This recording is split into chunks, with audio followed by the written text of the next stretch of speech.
Hi. If you watched the last video, you're probably thinking, Marshall, it looks like your test bench you made has gained weight. And you might be right. It did gain a few pounds today. I added a basement to it. So this mad lad is packing a power supply underneath it instead of having to plug it outside, taking up all my desk space. And it has a fan mount now. So welcome to the video.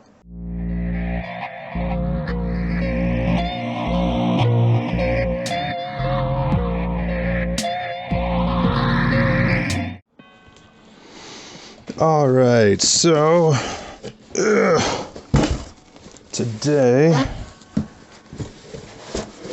I was hoping that I'd get to do the other video today. Oh man, all right. But I was having an issue where I was missing the mounting bracket, or a backplate, mounting backplate, I should say, for an LGA cooler. So I couldn't do the build I wanted to do today. So we're gonna do the PSU video. You know, the is your PSU horrible? Well, maybe you'll find out. I'm gonna assume you've got a pretty good power supply though. But there's a chance you could have done what I did. And I ended up buying two power supplies. The first one, which is the one I still have because it wasn't really worth returning, it was super inadequate, and I thought, well, I'll get to that in a second.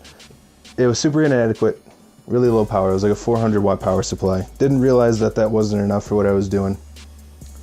And so then I got a 550 watt power supply, which should have been enough. It was not. It was missing the second PCIe power cable, and it was non-modular, so I was kind of screwed. So that's something to look out for when you're buying power supplies. Right up front, I'm just going to say that. Make sure it has all the cables you need. If you want to detach stuff, make sure it's modular. Sometimes they're semi-modular, which is fine. Usually the stuff you absolutely need is the non-modular part, so kind of like the one I have on the test bench over here, which I'm excited for you guys to see in a little bit, because I'm sure you saw in the intro to the video, it's changed over the course of like 2 days. So yeah, so this is a PC I built a little while ago. This is an AM2 socket system with an Athlon 64. Could be difficult to see. There we go, let's get some light in there. And it has a, whatever this is, a Sapphire card. It's a 1 gig Radeon HD 4670. So an issue I had with this power supply, I should say specifically, this build though, but the power supply more specifically, is that this is like a 400 watt power supply, so it's technically like 380, right? So it's a kind of a crappy non-modular. You can switch to 240 or 220, sorry. I don't know, it's one of those like really junky power supplies, and I was like, well, it might be good for an older system. The problem I ran into though, and I will show you, I should probably plug that in. Where's my power cables at? Man, I have a lot of power cables just like hanging out all over the place. Like, the definitive issue with this PC, woo-woo, it turns on, right? Very nice. You can see all the fans are spinning. Yeah.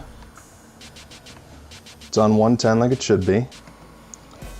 I plug in my video out to my video card, digital signal, it detects it.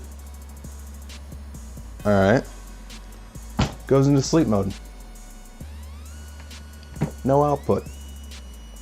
It went kaput. So, at this point, some of you may be thinking, well, it could be the video card. It could be CPU, maybe. It could be a lot of things. But my first thought was power. It's undervolting. It's not enough power. And that's in theory right now. I haven't actually taken the time to you know, scientifically look at this stuff. But if I turn it off, and let's say I do something really dramatic, I unplug the CPU fan.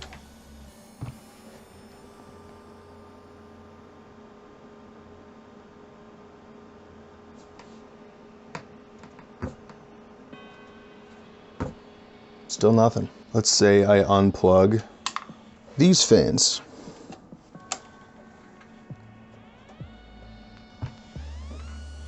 Only the video card's fan is spinning.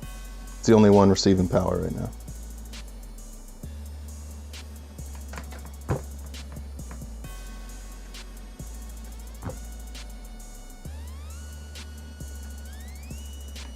It knows there's a signal. Still not enough power. And it's now it just won't turn off. This power supply is a piece of junk. So in theory, if it's undervolting and I move over to a 650 watt power supply, that's plenty adequate. I should be able to run this and then some.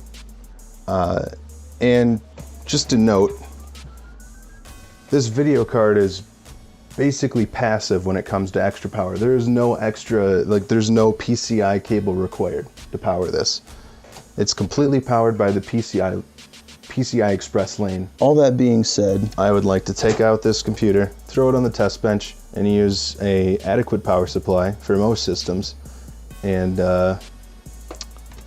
see if we can get a video out. Okay. There he goes the other way. There we are. There we are.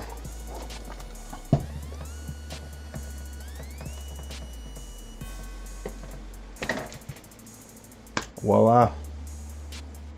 And it's posting. And all we did is change the power supply. Same GPU, same CPU, same CPU cooler and fan.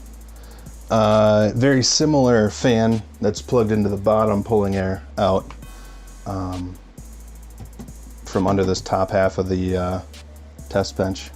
Same everything. We just changed power supply. So there you go. Don't buy a crappy power supply. It's as simple as making sure you get a rated power supply, bronze, silver, doesn't matter. Just make sure you get a power supply that is adequate for your system, at least 550 watts. And make sure it has all the PCIe connectors you need. And make sure it's rated and has a warranty of some kind. Don't do what I did. Alright guys, thanks for watching.